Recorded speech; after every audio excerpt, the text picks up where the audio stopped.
September 7 புதிய கொடி.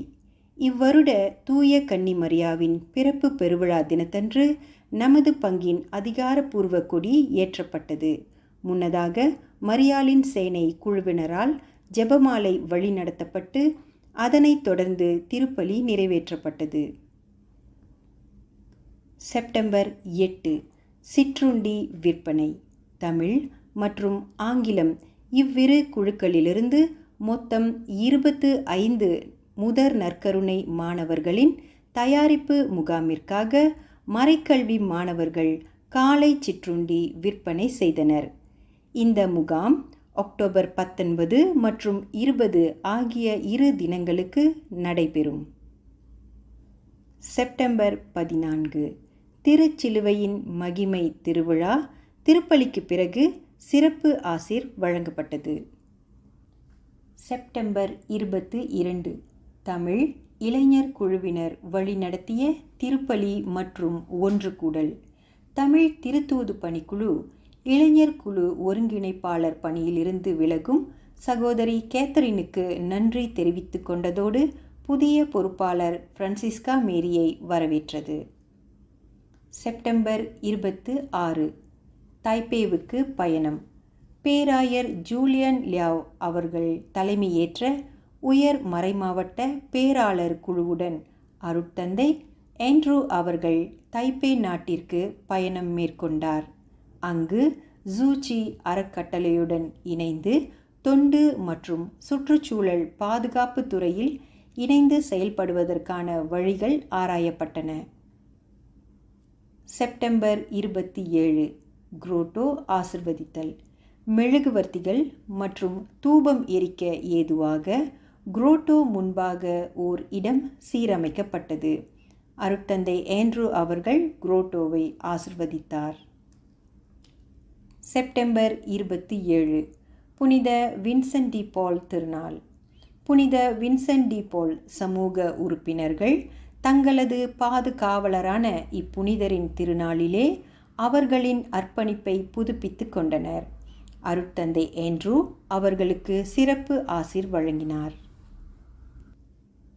படைப்பின் பருவம் 2024. படைப்புடன் நம்பிக்கை மற்றும் செயல்பாடு. செப்டம்பர் 13 லவுடாதோ சி இறைமடல் குறித்த அமர்வு.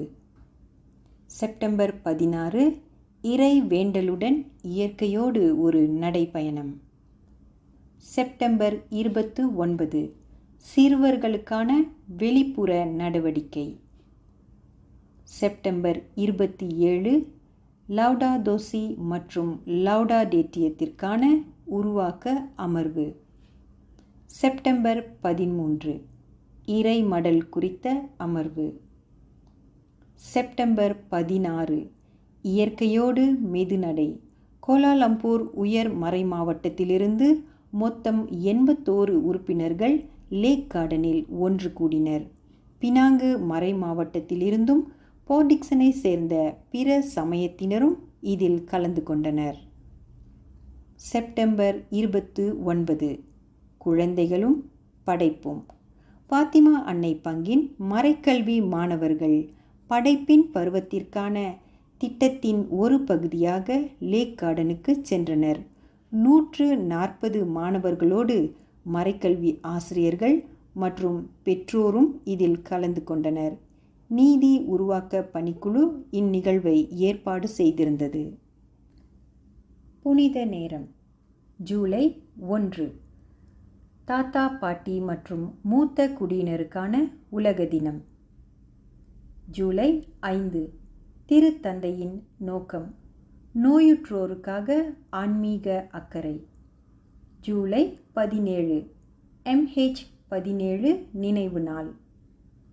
ஆகஸ்ட் 2 திருத்தந்தையின் நோக்கம். அரசியல் தலைவர்கள். ஆகஸ்ட் 13 உலக அமைதி. செப்டம்பர் 3 அனைத்து மரித்த குருவானவர்கள் மற்றும் அருளாளர்கள். செப்டம்பர் 6 திருத்தந்தையின் நோக்கம். உலகிற்காக அழுங்கள். செப்டம்பர் 12 செப்டம்பர் 11ஆம் தேதிக்கான நினைவாஞ்சலி ஜெபம் மற்றும் நம்பிக்கை. ஆகஸ்ட் 21 இறைவேண்டல் ஆண்டு, ஜூபிலி ஆண்டிற்கான தயாரிப்பு.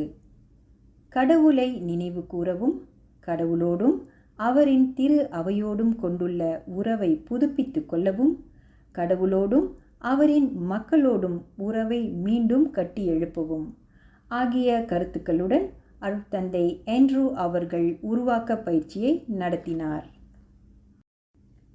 இவை ஜூன் மாதம் தொடங்கி செப்டம்பர் வரை வெள்ளிக்கிழமைகளில் புனித நேரத்தில் ஒன்று கூடி ஜெபித்த ஆத்திசா மற்றும் பணிக்குழுக்கள். உபயோகப்படுத்தாத ஆடைகளை வைக்க ஆலயத்தில் இதற்காக வைக்கப்பட்டுள்ள பிரத்யேக இளஞ்சிவப்பு பெட்டியை பயன்படுத்தியதற்கு நன்றி. பங்கு செய்தித்தாளின் எண்ணிக்கை 300லிருந்து 200ஆக குறைக்கப்படும். காகிதத்தையும் மரத்தையும் குறைவாக பயன்படுத்துவோம்.